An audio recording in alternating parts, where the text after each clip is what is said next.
Oi, eu sou de Cacaio. Voltei do sertão de Monte Santo, na Bahia, e o que vi lá ainda me persegue.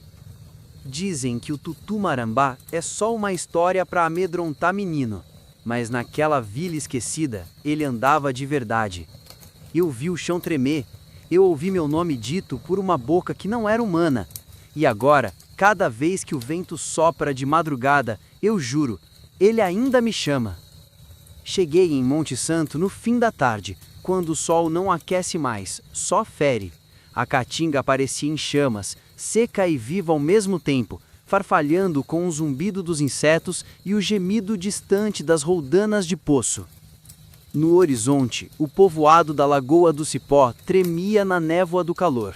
Meia dúzia de casas, um campinho de terra e um silêncio que doía nos ouvidos.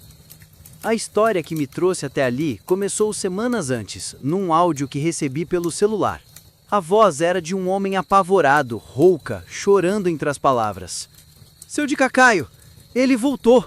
A gente escuta ele nas varandas chamando os meninos. Ontem foi o filho de Enedina. Um menino só sumiu. A ligação caiu no meio de um barulho. Um som que parecia mistura de respiração e canto. Não conseguia esquecer.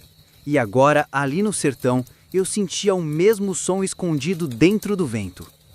No bar de Zeca do Luquiri, o café fervia e o rádio rangia um baião antigo.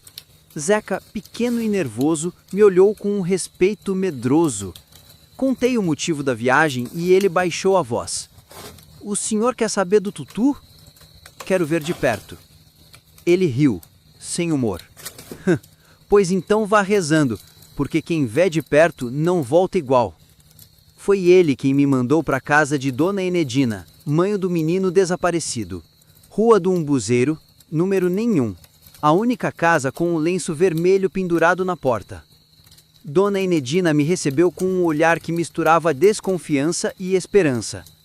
A mulher tinha mãos de terra e voz de pedra. Mostrou o quarto do menino. A cama coberta com uma manta azul, o travesseiro afundado. Na parede, uma marca preta, como se o fogo tivesse lambido o barro, e bem no centro da mancha, 3 garras riscadas. Eu apaguei, mas voltou. Ela disse. Ele passa a unha e escreve o nome de quem ele quer. Olhei de perto. Era a inicial N. Nozinho, meu filho, ela sussurrou. A chama da lamparina tremia, e quando ela disse o nome, o vento soprou como resposta. Desde o enterro ele ronda. Às vezes imita a voz do menino, chamando-o lá fora. E ninguém vai? Perguntei. Quem vai não volta. Fiquei naquela casa. O sol caiu como pedra, e a noite nasceu sem lua. A caatinga virou um exército de sombras, e os crilos calaram ao mesmo tempo. Dona Enedina deixou o candeeiro fraco. Disse, luz pouco engana o bicho. Eu sentei de perto da janela e esperei, gravador na mão, o coração batendo no gogó. Por volta da meia-noite, um assovio atravessou o quintal. Não era de homem, nem de vento. Era curto e vinha de dentro do chão. Depois veio a voz, baixa, quebrada. Mãe, mãe! Dona Enedina apertou o terço. É o Tutu, fingindo meu filho. E se for o menino mesmo? Perguntei, imprudente. Ela virou o rosto. O senhor não entende. Aqui o morto fala, mas quem responde morre. A voz repetiu. Mãe, mãe, venha cá.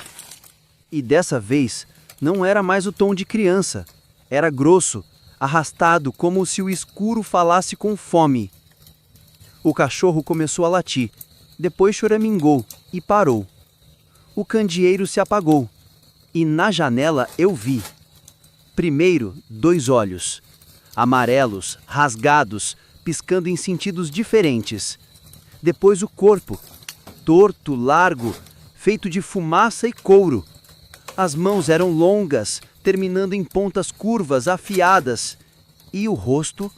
O rosto mudava, às vezes de criança, às vezes de homem, às vezes de nada.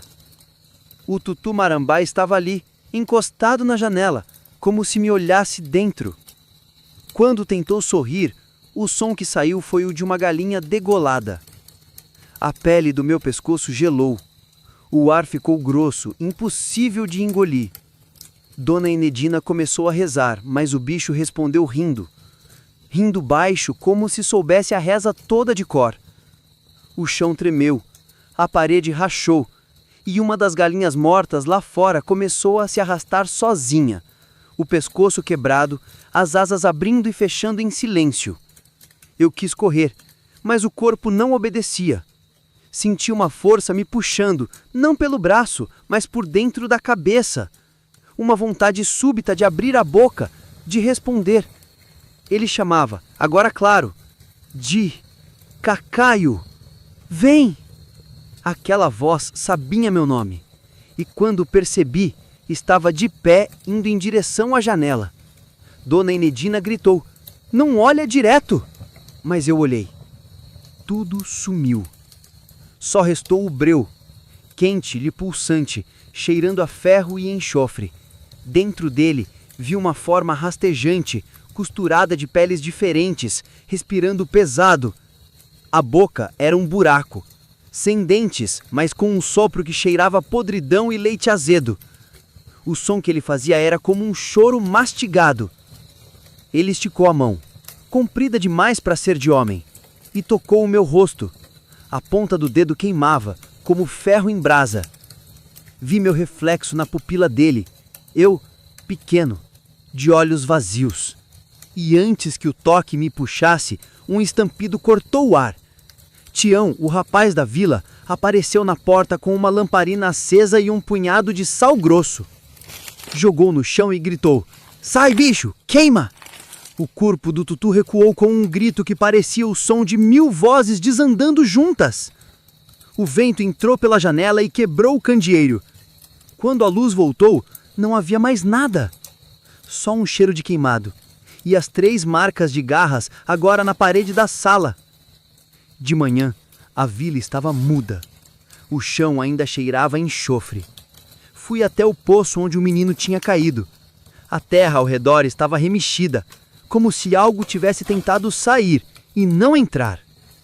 No fundo, entre a manda seca, uma figura feita de pano e ossos de galinha. Tinha o rosto mal costurado, com o meu nome riscado a carvão. No peito, de Cacaio. Peguei o gravador, apertei o play.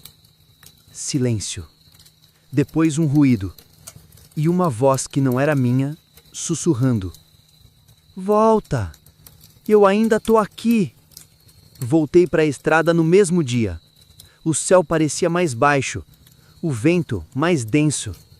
E desde então, toda noite, quando o vento passa pela janela do meu quarto, eu escuto de novo aquele assovio curto, o mesmo, sempre o mesmo.